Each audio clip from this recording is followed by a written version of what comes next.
회장님 백구가 그녀를 보자마자 지저댔다.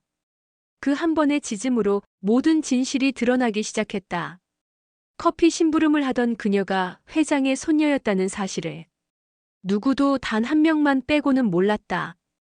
은빛 기록 구독과 좋아요, 알림 설정 부탁드립니다. 영상 제작에 큰 힘이 됩니다. 2025년 여름 서울 외과. 한낮의 열기가 조금은 식은 오후 5시. 녹색 작업복을 입은 정소윤은 전동 드릴과 스패너가 가득 담긴 공구 가방을 양손에 들고 땀에 젖은 이마를 손등으로 훔쳤다. 작은 설치업체 소속으로 전국을 돌아다니며 가전제품을 설치해온 지 2년째. 삶은 팍팍했고 하루 12시간 노동은 일상이었다. 하지만 소유는 단 한 번도 일을 대충 한 적 없었다. 그날 그녀는 서울 강남의 고급 주택단지 안 이병수 회장 75의 저택에 배정되었다. 집을 둘러싸고 있는 담장은 일반 저택의 3배쯤 높았고 철문 너머로 보이는 건물은 마치 드라마에서나 보던 대저택이었다. 문을 열고 들어서자 하얀 진돗개 백구가 소리도 없이 다가왔다. 그리고는 갑자기 미친 듯이 짖기 시작했다. 컹컹, 컹, 컹컹. 깜짝 놀라 뒷걸음질 치던 소유는 백구와 눈이 마주친 순간 묘한 이끌림을 느꼈다. 마치 낯설지 않은 기분. 백구는 그녀에게 달려와 꼬리를 흔들며 뺨을 핥기까지 했다. 그때 은빛 지팡이를 짚은 회장 이병수가 천천히 나타났다. 고요한 눈빛, 주름진 얼굴, 그리고 멈춘 시선. 그는 소윤을 위아래로 찬찬히 훑어보더니 입가에 희미한 미소를 띠며 말했다. 자네 어머니 성함이 어떻게 되나? 소윤은 당황한 얼굴로 답했다. 그냥 김말숙인데요. 왜 그러시죠? 이병수는 대답하지 않았다. 그저 오래된 상처를 들춰낸 듯한 얼굴로 고개를 끄덕였다. 며칠 후 소유는 과감한 결정을 내렸다. 그 대저택의 주인 이병수 회장이 운영하는 대기업 해성전자에 신입사원으로 위장 입사한 것이다.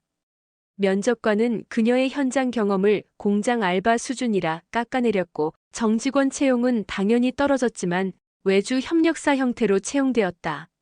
아이디카드조차 없는 비급 신입사원.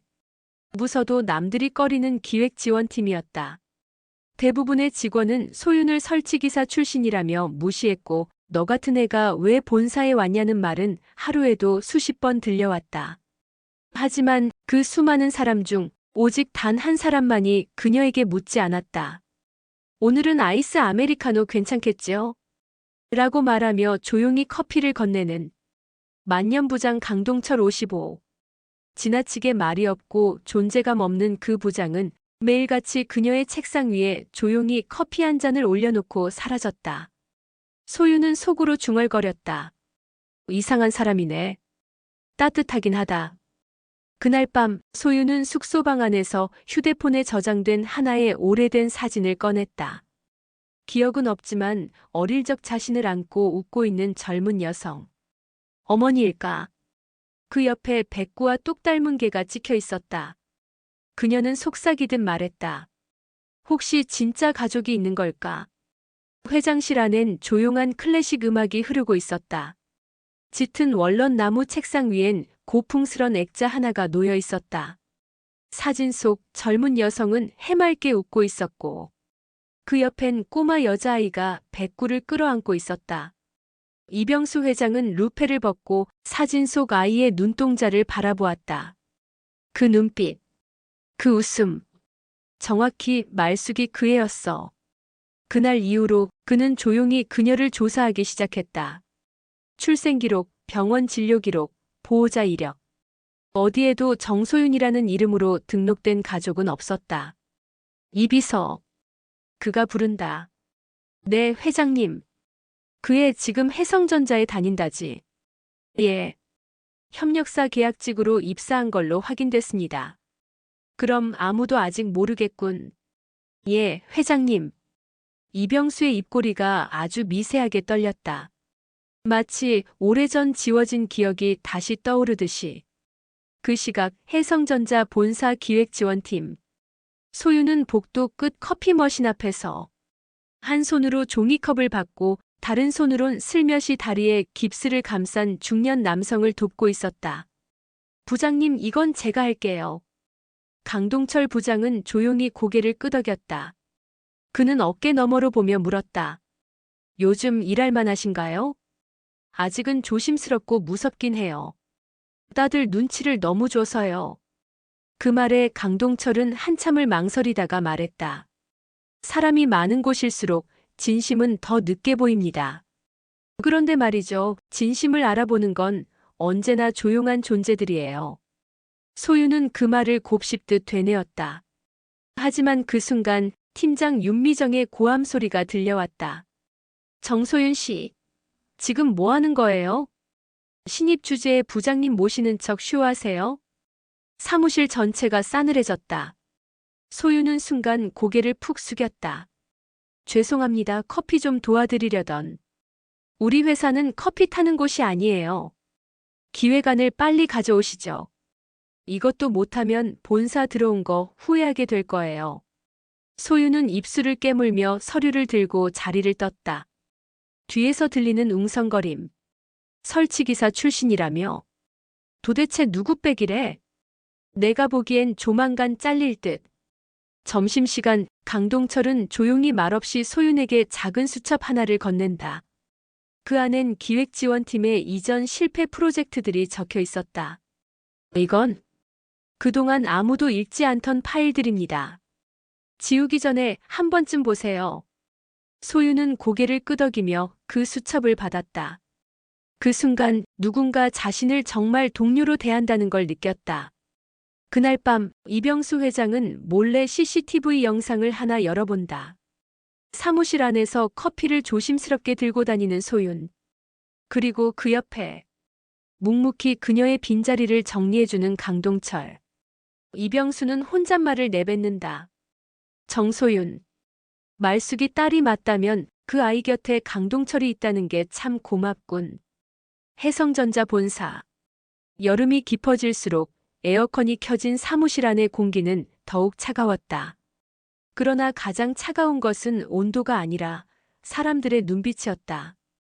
윤미정 팀장은 사무실 문을 열며 서류를 바닥에 내던졌다. 이게 기획안이에요, 지금. 정소윤은 바닥에 떨어진 종이를 허둥지둥 주우며 말했다. 수정 요청하신 내용대로 다시 작성했는데요. 그대로 하라고 했지 멋대로 해오란 말은 안 했어요. 이게 협력사 출신의 한계지 뭐. 그 순간 사무실 구석에서 누군가 의자를 밀며 일어섰다. 강동철 부장이었다. 팀장님, 내용은 정확히 들어봤습니다. 소윤 씨 안건이 이전보다 명확하고 수치화도 잘 돼 있습니다. 윤미정은 눈썹을 치켜올리며 쏘아붙였다. 부장님, 요즘 너무 감싸시는 것 아닌가요?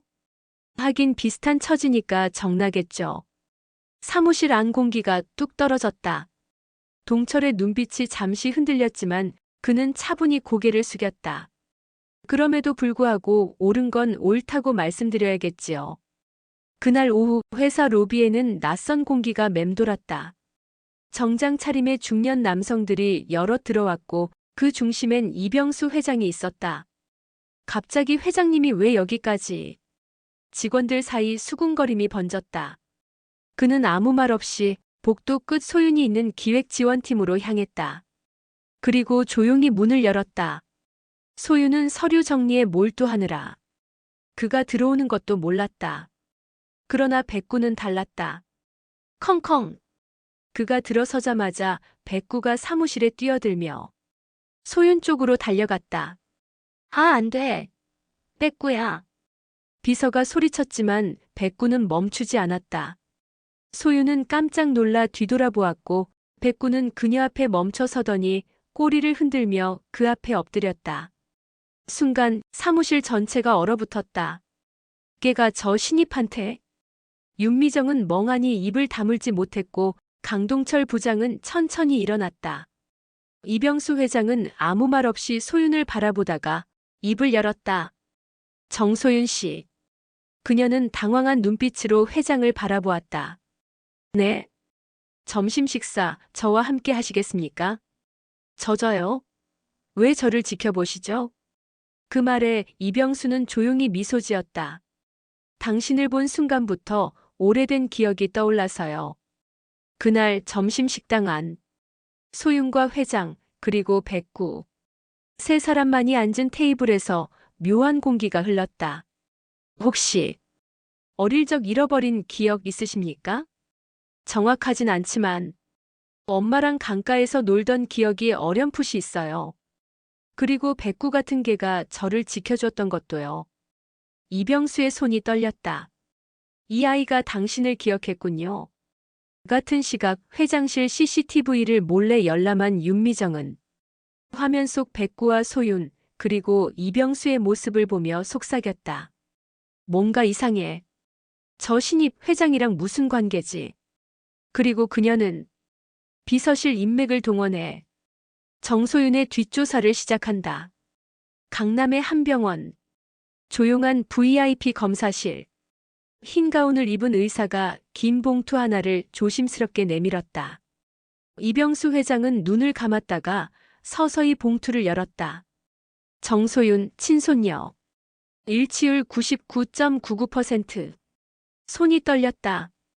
바로 어제까지만 해도 확신이었는데 이젠 사실이 되었다. 말숙이 그 아이가 진짜 살아있었구나. 그 시각 회사 지하주차장. 윤미정 팀장은 검은색 승용차 안에서 핸드폰 통화를 하고 있었다. 확실해요? 설치기사 출신의 고아라면서요. 예. 보호자 기록도 없고 고아원 출신입니다. 이병수 회장이랑 연결고리는 없는 걸로 나오는데. 아니, 뭔가 숨기고 있어. DNA 검사. 내가 보기엔 그건 쇼야. 그녀는 핸드폰을 끊으며 다짐하듯 중얼거렸다. 그애 이대로 두면 안 되겠어. 본사 사무실. 소유는 강동철 부장에게 작은 수첩을 내밀었다. 지난번 주신 메모 덕분에 기획안 보완할 수 있었어요. 정말 감사해요. 그는 머쓱하게 웃으며 고개를 끄덕였다. 그런데 부장님. 소유는 조심스럽게 물었다.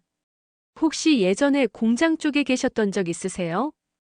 강동철의 얼굴에 잠시 그림자가 스쳤다. 예. 생산라인 말단부터 시작했어요. 그땐 손에 기름때 안 끼면 일 못한다고 했죠. 소유는 고개를 끄덕이며 웃었다. 그래서 제가 좋으셨던 거예요? 같은 냄새 나서. 그 말에 동철은 살짝 웃음을 흘렸다. 같은 냄새라기보단 당신이 무너지지 않아서 좋았습니다. 그 순간 서로의 눈빛이 조용히 맞닿았다. 길지 않았지만 깊은 교감이었다. 같은 시간 비서실에서는 이병수 회장이 말없이 서 있었다. 이 비서. 네, 회장님. 내가 직접 그 아이를 정식으로 불러들릴 거다. 혜성전자의 이름으로. 비서는 당황한 눈으로 회장을 바라보았다. 정말 괜찮으시겠습니까? 이사회 쪽 반발이 예상됩니다. 그래서 내가 회장이지. 며칠 뒤 전 직원이 참석한 전사 워크숍. 갑자기 무대에 오른 회장. 그의 옆에 백구와 함께 선 여직원. 사람들은 웅성거렸다. 저 신입이 왜 거기 서 있어? 백구가 따라다니던 그 애잖아. 이병수 회장이 마이크를 들었다. 오늘 이 자리에서 내가 오래전 잃어버린 가족을 되찾았음을 선언합니다. 직원들의 표정이 하나같이 얼어붙었다. 정소윤 씨는 나 이병수의 외손녀이며 이제부터 혜성전자 기획실의 정식 인재로 임명하겠습니다. 윤미정은 자리에서 일어나지 못했다. 얼굴은 창백했고 손은 주먹을 꽉 쥐고 있었다. 그날 저녁 소윤은 강동철에게 말했다. 부장님, 저 더 열심히 해도 괜찮을까요? 그는 웃으며 대답했다. 이제야 당신 자리가 시작된 거죠. 이사회 비공개 회의실. 모든 임원진들이 무거운 표정으로 앉아 있었다. 회장님, 이건 너무 돌발적이십니다. 정체불명의 손녀라뇨. 증거는 있습니까? 이병수 회장은 단 한마디로 응수했다. DNA 검사 결과는 이미 회람됐을 겁니다. 그보다 당신들 눈에는 진짜 인재가 안 보이나? 침묵. 누구도 감히 반박하지 못했다. 사무실 분위기는 급속히 변해갔다. 며칠 전까지만 해도 소윤을 커피 심부름 신입이라 부르던 직원들은 정 부장님, 회장님의 추천 인재라며 태도를 돌변시켰다. 복도에서 인사하는 이들, 점심 같이 하자며 말을 붙이는 동료들. 하지만 소윤은 웃지 않았다. 그녀는 혼잣말로 중얼거렸다. 진짜 무서운 건 사람 마음이네. 한편 윤미정 팀장은 심야에 몰래 비서실을 통해 CCTV 원본을 입수했다.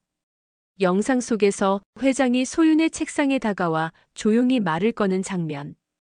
그리고 그 모든 순간을 누군가 지켜보고 있었다. 강동철 부장. 이 사람이 알고 있었던 거야? 다음 날 회의실 안에서 윤미정은 일부러 소윤 앞에서 무례한 말을 던졌다. 역시 회장님 혈통이라 그런가요? 커피 심부름이 아니라 바로 기획실무자 자리에 앉게 되시네요. 소윤은 순간 움찔했지만 아무 말도 하지 않았다. 그 대신 조용히 강동철 부장 자리로 다가갔다. 그 앞에 커피 한 잔을 올려놓으며 물었다. 부장님, 그 커피 왜 매일 저한테 주신 거예요? 동철은 고개를 숙이며 답했다. 누구도 당신을 보지 않을 때 당신만은 묵묵히 자기 일을 하더군요. 그리고 난 그런 사람이 이 회사에 더 많아졌으면 해서요. 그 말에 소윤은 조용히 웃었다. 감사해요. 부장님 같은 분 덕분에 제가 아직 이 자리에 있는 것 같아요.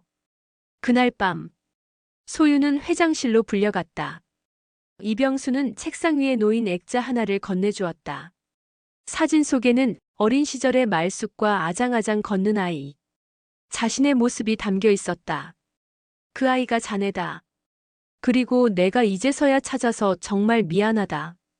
소윤은 눈물이 핑 돌았지만 꾹 참았다. 회장님, 저는 아직 가족이라는 게 뭔지 모르겠어요.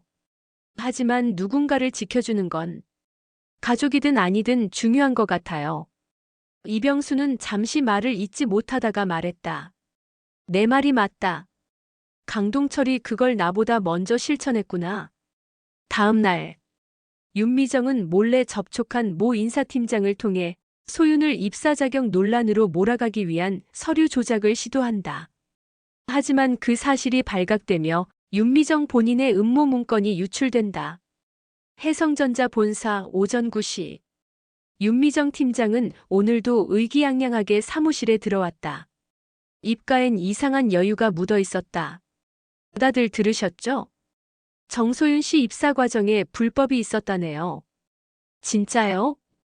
계약서에 도장이 빠졌다는 둥, 추천서가 가짜라나? 팀원들의 눈빛이 술렁이기 시작했다. 소윤은 조용히 앉아 서류를 정리하고 있었지만 그 말들이 다 들려왔다. 그 시각 인사팀. 부장급 임원 하나가 뭔가 수상하다는 듯 전산 로그를 뒤지고 있었다. 그리고 놀라운 사실 하나가 튀어나왔다. 이거 윤미정 팀장 컴퓨터 IP에서 정소윤 씨 서류 원본 열람 시도가 있었네. 그건 인사부 접근 권한 아닌가요? 근데 더 큰 문제는 이거야.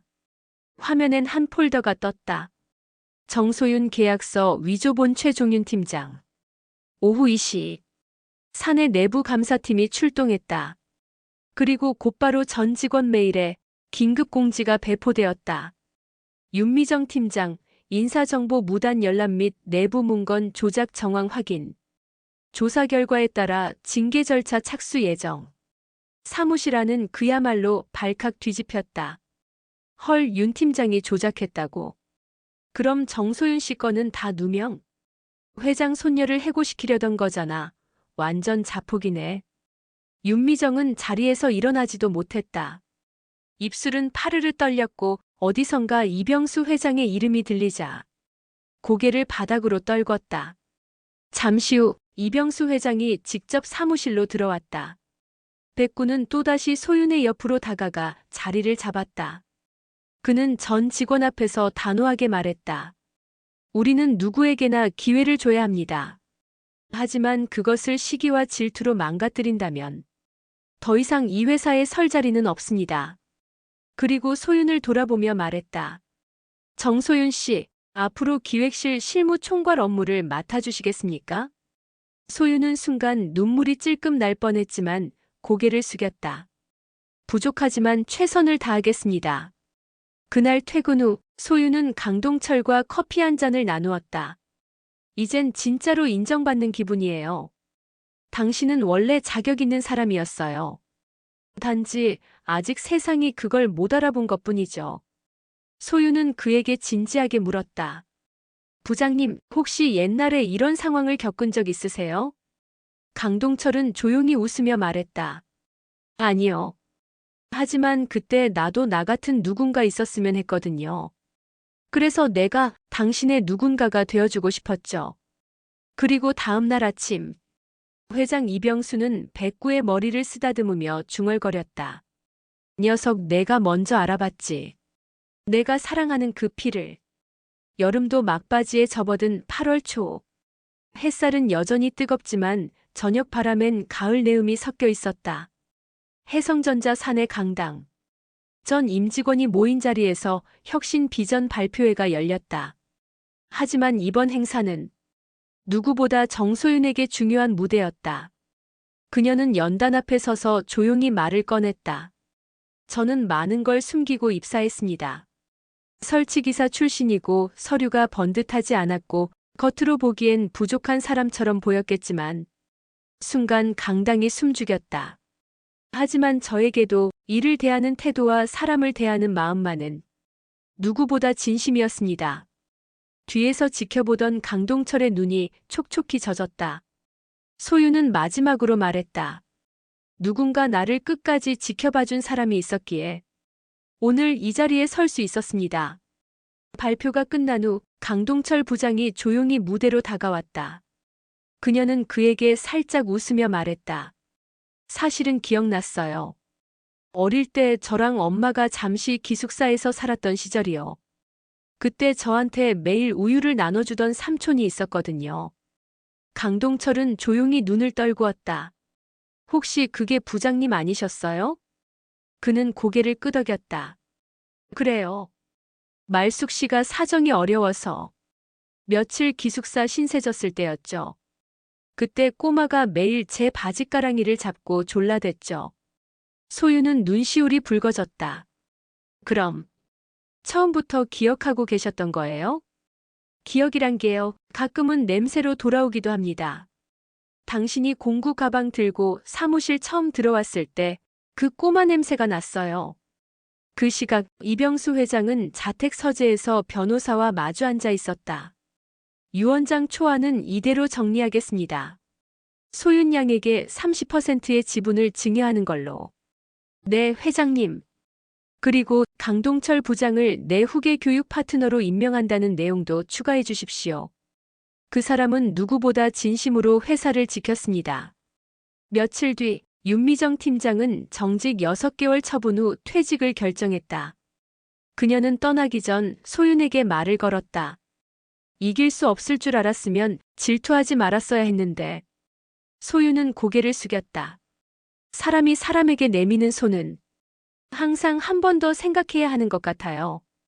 같은 날 저녁. 회사 옥상에서 불어오는 바람 속 소윤과 강동철은 함께 커피를 마셨다. 소윤은 말없이 부장 손 위에 자신의 손을 포겠다. 이제 알아요. 그때도 지금도 항상 옆에 계셨다는 걸. 강동철은 작게 웃으며 대답했다. 나는 지금 처음으로 내가 회사를 버티길 잘했다고 생각합니다. 2달 후 가을이 깊어져 낙엽이 붉게 물든 해성전자 본사 앞들. 잔잔한 음악이 흐르는 가운데 검정 양복을 입은 직원들이 조용히 모여 있었다. 회장 이병수 향년 75세로 타계. 긴 병을 숨기고 있었던 그는 자신이 떠날 것을 예감하며 마지막까지 준비를 마친 채 이 세상을 떠났다. 소유는 검은 옷을 입고 영정 앞에 섰다. 그녀의 옆엔 강동철 부장이 함께 있었다. 백구는 조용히 영정 앞에 엎드려 고개를 숙였다. 소유는 속삭이듯 말했다. 할아버지, 이제서야 부를 수 있게 돼서 죄송해요. 하지만 당신 덕분에 저 다시 살아났어요. 며칠 후 회장의 유언장이 공개되었다. 정소윤 해성전자 2대 비상임 이사 임명. 지분 30% 상속. 강동철 사내교육 파트너 이사로 전격 발탁. 백구는 정소윤과 함께 생활토록 지정. 사내 게시판은 감동과 찬사로 가득했다. 회장님의 마지막 선택은 역시 달랐다. 정말 진심을 알아본 두 사람이었어. 백구가 이 회사도 살린 셈이지. 한 달 뒤 소윤은 어느 날 불쑥 사직서를 썼다. 그리고 그걸 들고 강동철 부장안이 이제 교육이사 강 이사님 앞에 앉았다. 전 다시 설치기사로 돌아가 보려고요. 거기서 진짜 제자리를 찾고 싶어요. 강동철은 놀란 얼굴로 물었다. 이 모든 걸 내려놓는다고요? 소윤은 고개를 끄덕였다. 네. 처음부터 전 누군가의 뒤를 잇기보다는 제 삶을 다시 찾고 싶었어요. 그리고 이 자리는 부장님이 오래도록 지켜온 자리죠. 그 말에 그는 잠시 말을 잃었다가 천천히 고개를 끄덕였다. 그럼 당신 삶의 첫 번째 고객은 내가 될까요? 에어컨 필터 좀 갈아줘야겠어요. 소윤은 웃었다. 출장비는 따로 청구합니다. 설치업체 유니폼을 다시 입고 고장난 가전제품을 들여다보는 소윤. 그녀의 옆엔 백구가 자리하고 있었고 트럭에는 정소윤 가전서비스 진심을 설치합니다라는 스티커가 붙어 있었다. 그리고 사무실 한쪽에서 커피 한 잔을 들고 그녀를 바라보는 강동철. 서로 눈빛이 마주쳤다. 또 오셨네요? 습관이 돼서요.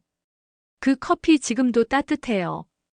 이 이야기는 누군가를 진심으로 지켜주려 했던 사람과 지켜지지 못했던 소녀가 서로를 다시 살려낸 감정과 회복, 복수와 용서의 이야기였습니다.